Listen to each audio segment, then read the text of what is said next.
Pilot ने जानबूझकर ऐसा कुछ एक्शन किया है, ऑटोमेटिकली दोनों स्विच ऑफ होना, और वो भी 1 सेकेंड के डिफरेंस में, it had happened automatically. It has to be deliberate. If you find somebody who is lying, throw them out, no questions asked. Maintain that standard. The investigation should not end there. Investigation should go further to establish why did the pilot do it. Simple thing, money is involved. Whenever there are commercial interests that are involved, it is lives of people which get sacrificed. Manish uppal को कोई touch नहीं कर सकता क्योंकि he is not having any accountable positions. But if you ask anybody who is calling the shots, it's Manish Uppal. 12 जून को अहमदाबाद से London के Gatwick airport जा रही एयर इंडिया की फ्लाइट AI-171 टेक ऑफ करने के कुछ ही सेकंड बाद क्रैश कर गई। इस हादसे में 270 से ज़्यादा लोगों की जान चली गई। जांच का वादा किया गया, जांच की प्राइमरी रिपोर्ट भी सामने आई और अब इस रिपोर्ट पर कई सवाल खड़े हो रहे हैं। इसमें मेनली 2 तरह के सवाल हैं कि क्या ये पायलट की गलती थी, और दूसरा सवाल ये है कि क्या ये फ्लाइट कंपनी की गलती थी। उन्होंने जो सिस्टम बनाया था वो सिस्टम ऐसा था जिसकी वजह से जो फ्यूल स्विच थे वो अपने आप बंद हो गए, या फिर इनको मैन्युअली बंद किया गया। इन्हीं सारे सवालों के जवाब देने के लिए हमारे साथ मौजूद हैं aviation expert Yashwant Shenoy. Sir, एक बार फिर से आपका धन्यवाद हमारे साथ जुड़ने के लिए, हमें अपना टाइम देने के लिए। थैंक यू सर, पहला सवाल जो है वो मैं वॉल स्ट्रीट जर्नल से उठा रहा हूँ। वॉल स्ट्रीट जर्नल के एविएशन जर्नलिस्ट हैं कृष्णा। उन्होंने प्राइमरी रिपोर्ट जो आई है इस इन्वेस्टिगेशन की, उसके हवाले से क्लेम किया है कि पायलट ने जो स्विच है उसको बंद किया था, ना कि वो ऑटोमेटिकली बंद हुआ था। क्या ये बात सच हो सकती है? सच हो सकती है, लेकिन पूरा इन्वेस्टिगेट करने के बाद ही उसको एस्टेब्लिश किया जा सकता है। लेकिन उससे भी इम्पोर्टेंट दूसरी एक चीज है, ये जो एक्सीडेंट इन्वेस्टिगेशन जो होता है वो किसी को ब्लेम करने के किसी को ब्लेम करने के लिए नहीं किया जाता। वो एक्सीडेंट कौन से वजह से हुई है उसको एस्टेब्लिश करने के लिए होता है। सो इवन एज्यूमिंग पायलट ने जानबूझकर ऐसा कुछ एक्शन किया है, the investigation should not end there. Investigation should go further to establish why did the pilot do it. जी। तो ये तो मैंने 2018 में I had filed a writ petition in the Delhi High Court on flight duty time limitations of the pilots. So वो time पे मैंने Delhi high court के affidavit में डाला था कि there is a possibility that even in India we will have a situation similar to that of German Wings or Egypt Air or Silk Air. These are 3 cases where pilots committed suicide with a plane full of passengers. जी sir, ऐसा ही कुछ शायद बांग्लादेश से जो विमान नेपाल के लिए उड़ा था उसमें भी शायद ऐसा ही कुछ हुआ था, जिसमें पायलट जो है वो अपनी पर्सनल लाइफ को लेकर काफ़ी परेशान थे। I don't know about that incident, but definitely German Wings और Egypt Air और Silk Air, ये तीनों में confirmed है, ये ऐसा हुआ है। ऐसा हुआ है कि पायलट अपनी परेशानियों के चलते उन्होंने इस तरह के स्टेप्स लिए हैं। सर, पायलट्स का एक जो एवरेज टाइम होता है ड्यूटी का, वो कितना रहता है? क्या इसके रूल हैं और इंडिया में इसके क्या हाल है? See, if you look at the pilot's time, you don't have much to worry, क्योंकि सब लोग जल्दी जल्दी कंपेयर करना शुरू करते हैं। क्योंकि अगर हम 8 घंटे एवरीडे वर्क करते हैं तो you are expecting a pilot also to do similar duty, but the fact is pilot is always in a compressed environment. उसका जो एनवायरनमेंट है, it's not as easy as me and you sitting in an office. So जी sir. there are severe restrictions on how pilots duty hours will be, and उसका बहुत violations होता है India में. जैसे सर? टेक डीजीसीए में क्या क्या करते हैं कि पायलट का ड्यूटी आवर्स सब, the law will say this is your duty hours and everything. उसके बाद वो क्या करते हैं, एयरलाइंस को वो एग्जेम्पशंस देते हैं, एक्सेप्शंस देते हैं, वेरिएशंस देते हैं, और ये सब आपको कभी भी पब्लिक डोमेन में मिलेगा नहीं, क्योंकि these will be put in the aircraft manual. So basically what you are doing is you are abusing the regulatory framework that is made available and which is subject to audit. Right sir. मैं आपसे ये भी जानना चाह रहा था, क्या India में जो पायलट्स का रोस्टर बनता है वो चाहे किसी भी एयरलाइन के हो, मैं किसी एक का नाम नहीं लेना चाहूँगा, यहाँ सभी हैं इसमें, तो क्या उस री रोस्टरिंग में ऐसा कुछ होता है कि उसके जरिए पायलट्स को परेशान किया जा सके या किया जाता है?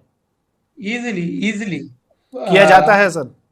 किया जाता है. And what is very shocking is allegations of corruption. Allegations of corruption in rostering. अभी if you know people in rostering, you किस get तरह का करप्शन, कुछ एग्जांपल दे सकें?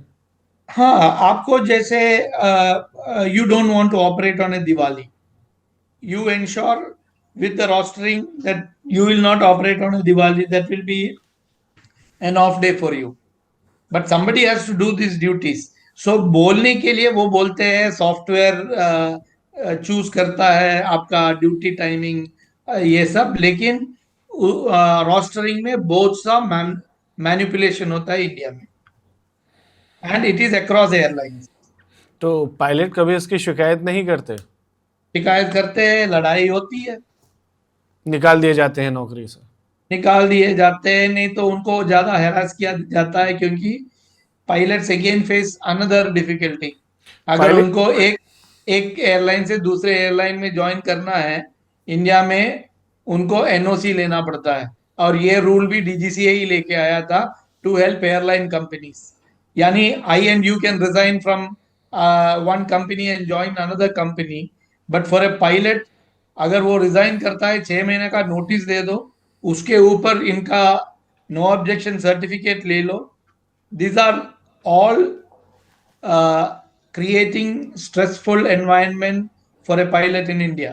लेकिन अगर इसमें देखा जाए तो अगर एनओसी लेने की जहाँ तक बात है, तो उसमें ये भी तो एयरलाइन कंपनी कह सकती हैं कि ये जानना भी तो ज़रूरी है कि ये पायलट डिसिप्लिन्ड है या डिसिप्लिन्ड नहीं है, और ये तय करने का उन्हें हक होना चाहिए. That is, that is simply requesting your reference. But when you say that you need a NOC to be given as a legal requirement, it is a completely different thing. आप फॉरेन में कोई भी airline में जाओ, you can move from one airline to another airline. But without in India, any NOC? without NOC. ये भी एक बात सामने आई है कि जब भी कोई सिस्टम बंद होता है, मैं यहाँ पर फ्यूल स्विच की बात कर रहा हूँ, तो पहले इंडिकेशन देता है कि वो बंद करना चाहिए या नहीं करना चाहिए. शायद लाइट भी ब्लिंक होती हो, शायद कोई बीप जैसा कोई साउंड भी बजता हो. वो 2 से 3 बार अलर्ट देता है या साउंड करता है, या कोई तो भी लाइट ब्लिंक होती है, वो इंडिकेशन देता है. क्या इस प्लेन में वैसा कोई सिस्टम नहीं था जिसमें फ्यूल स्विच जो है, जिसको कहा जा रहा है कि वो ऑटोमेटिकली भी बंद हो सकता है? I have spoken to several pilots, I have spoken to several engineers, but nobody is aware that automatically ये बंद होता है. किसी को इसके बारे में जानकारी नहीं है. So it requires further investigation. Or actually, if you see the report, there is a difference of 1 second between both switches going off. तो ऑटोमेटिकली दोनों स्विच ऑफ होना, और वो भी 1 सेकेंड के डिफरेंस में, it doesn't show as if it had happened automatically. It has to be deliberate. All right sir, एक सबसे बड़ा सवाल जो इस इन्वेस्टिगेशन के बाद सबसे ज़्यादा उठ रहा है, मैं आपसे जानना चाहूँगा कि आपने जो रिपोर्ट्स पढ़ी हैं, जो एनालिसिस किया है, जो भी फाइंडिंग्स आपकी रही हैं इस पूरी केस स्टडी में, आपको क्या वजह लगती है, किस वजह से ये एविएशन एक्सीडेंट हुआ है? See, I am not an expert to that level to try and tell what would have caused that accident, but now ये report is very clear.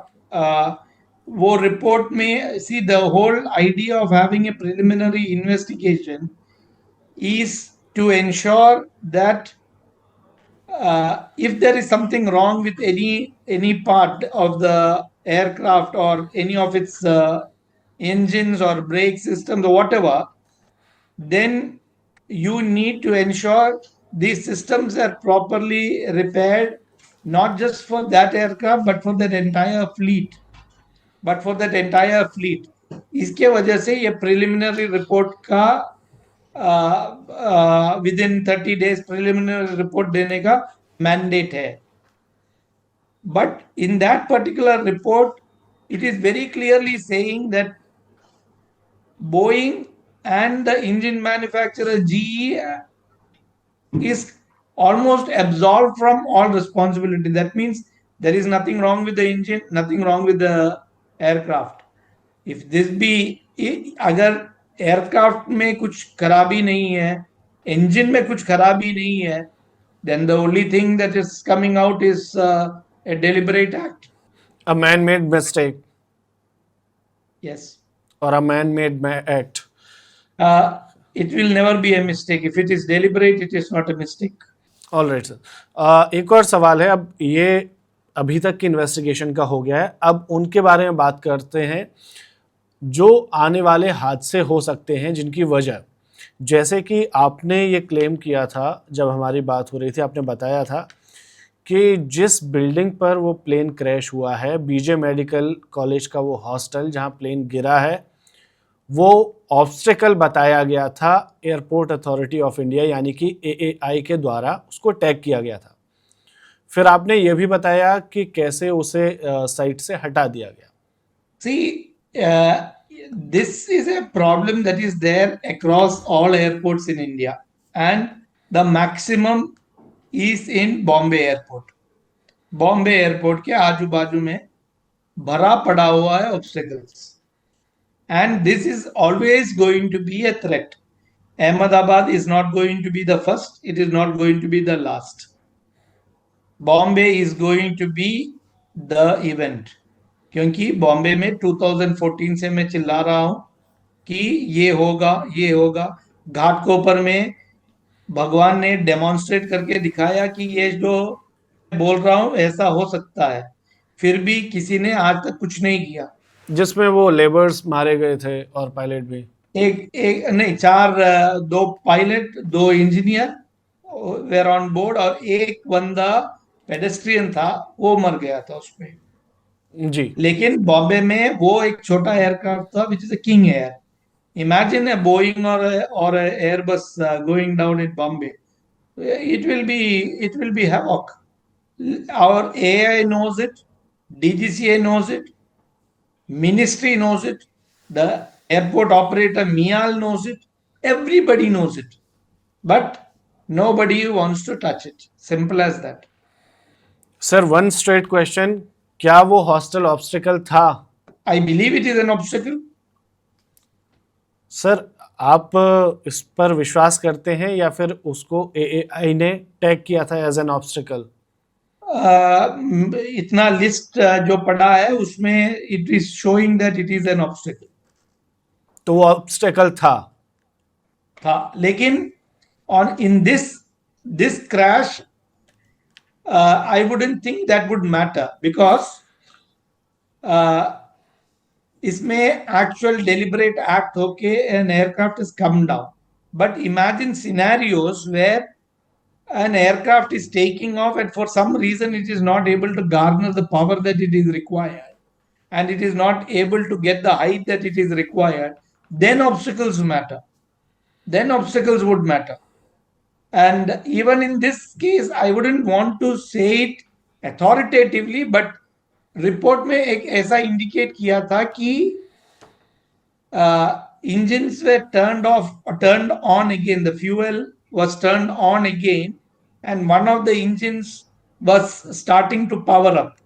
Now, assuming engines would power up, then obstacles will play a major role again. Because if it could have flown again, and if an obstacle is in the path, then again the blame should go to the obstacles. ये जो obstacle वाली एक बात है वो मैं इसलिए भी कर रहा हूँ कि मैं सिर्फ वो 243 लोग जो फ्लाइट में थे वो नहीं मारे गए हैं, उसके अलावा भी 18-20 लोग वो भी मारे गए जो ज़मीन पर थे और उनका इस फ्लाइट से कोई लेना देना नहीं था। ऑब्स्टिकल वाली बात ये भी है कि दिल्ली एयरपोर्ट के एक रनवे से जब फ्लाइट टेक ऑफ करती है तो सामने शिव जी की मूर्ति है जिसको ऑब्स्टिकल बताया गया टाइम पर वो मूर्ति अभी तक वहीं पर है, ना तो उसे शिफ्ट किया गया, ना 2009 में जब वो बन रही थी या बन चुकी थी तब भी उसको लेकर जब रिपोर्ट की गई तब भी उस पर कोई एक्शन नहीं लिया गया। तो ऑब्स्टिकल के चलते लोग मारे गए हैं पहले भी और अभी भी, फिर भी क्यों इस तरह के ऑब्स्टिकल बने हुए हैं अलग अलग एयरपोर्ट्स के पास में? Simple thing, money is involved. Whenever there are commercial interests that are involved, it is lives of people which get sacrificed.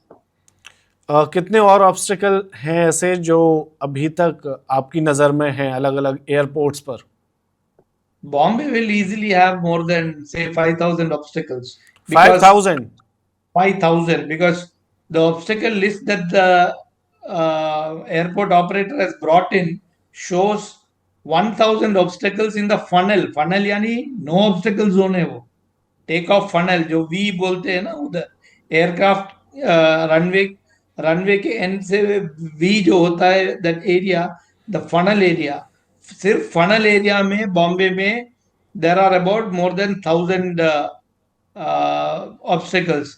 Now you add to it obstacles in the IHS, Bombay will easily have more than 5,000 obstacles.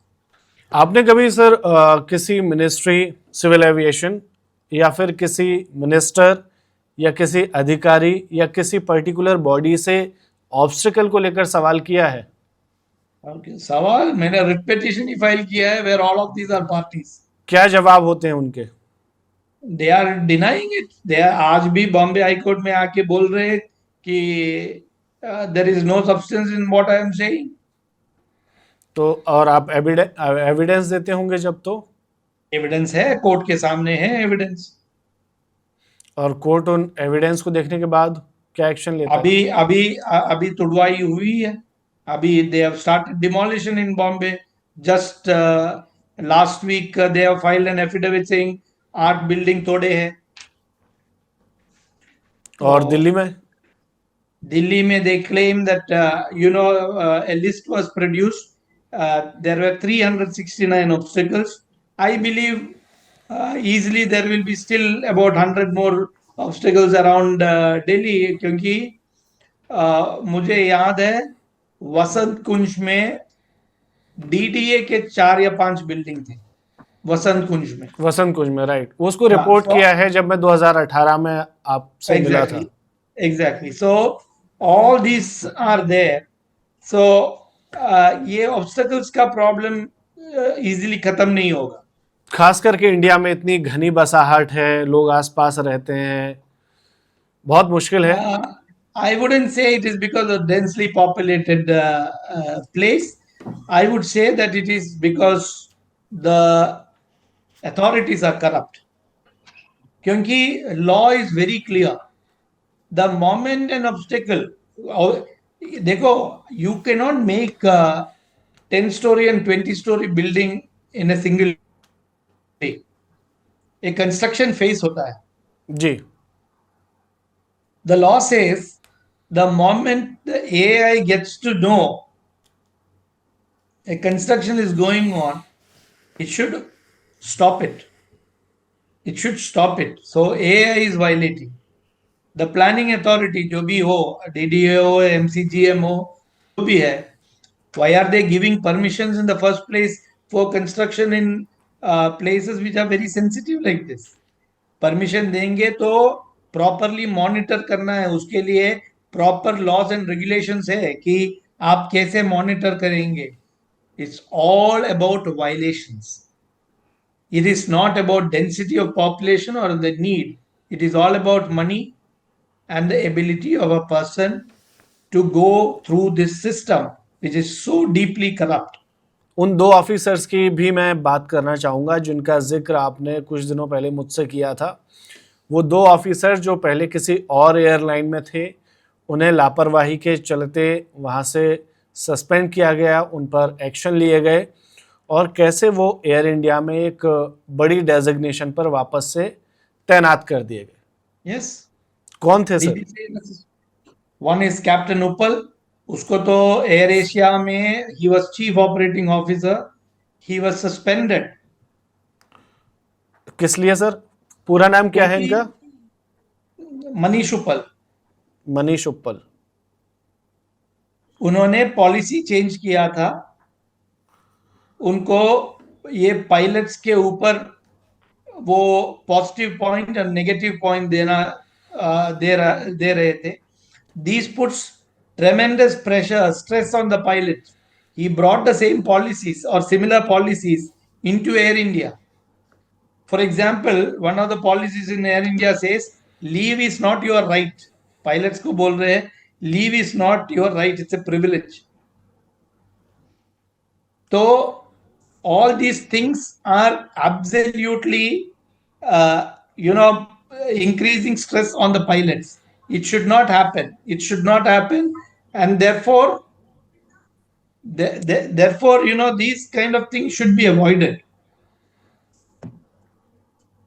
लेकिन now what in Air India, ये preliminary report के बाद the email to all pilots were sent by the same Manish Uppal saying that अगर आपको stress है हम manage करेंगे करके. तो bloody you create environment of stress in the first place. उसके बाद आप बोल रहे हैं कि हम मैनेज करेंगे. जी. So and the best part now is this. He calls the shots in Air India, but he is not having the responsibility through the DGCA. Responsibility नहीं है, सिर्फ power है. So now even if anybody wants to go after Air India, Manish uppal को कोई touch नहीं कर सकता क्योंकि he is not having any accountable positions. But if you ask anybody who is calling the shots, it's Manish uppal. ऐसा क्यों sir? एक आदमी जो किसी ऐसी डेजिग्नेशन पर नहीं है फिर भी वो एक्शन लेता है, फिर भी वो नई पॉलिसी बनाता है और बाकी पायलट्स को उसको मानना पड़ता है. That is how the country works. Ji. DGCA दूसरा नाम? it, everybody knows it. दूसरा नाम?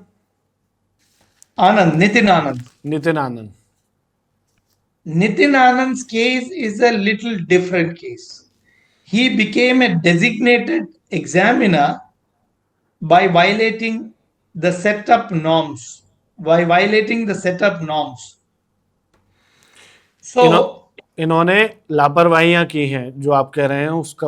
लापरवाहियां नहीं, उसको खुद को डेजिग्नेटेड एग्जामिनर करने के लिए, बनने के लिए he gave his experience wrongly. जैसे the number of hours and the provisions of law, everything was violated.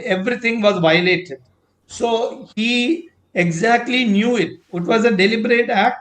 He would not have become a designated examiner if he had given his credentials properly. He knew it, the DGCA knew it, the person who recommended knew it. ये पहले कहां पर तैनात थे? He was in Go Air, जो कि बंद हो गई है. बंद हो गई.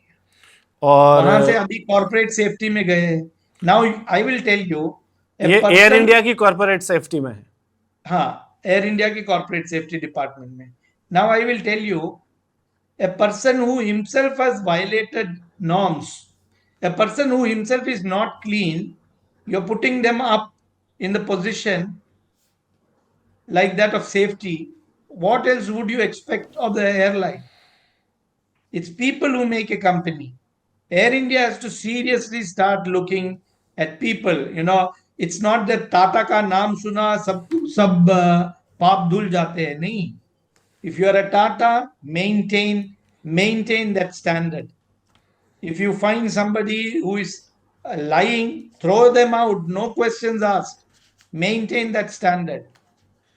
Thank you so much sir, हमें इतनी सारी जानकारियां देने के लिए, हमें एक बार फिर से अपना गाइडेंस और एक्सपीरियंस देने के लिए।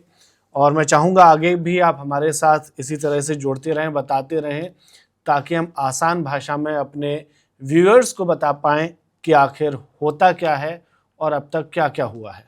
बहुत बहुत धन्यवाद यशवंत सिन्हा सर आपका हमारे साथ जुड़ने के लिए। Subscribe to One India and never miss an update. Download the One India app now.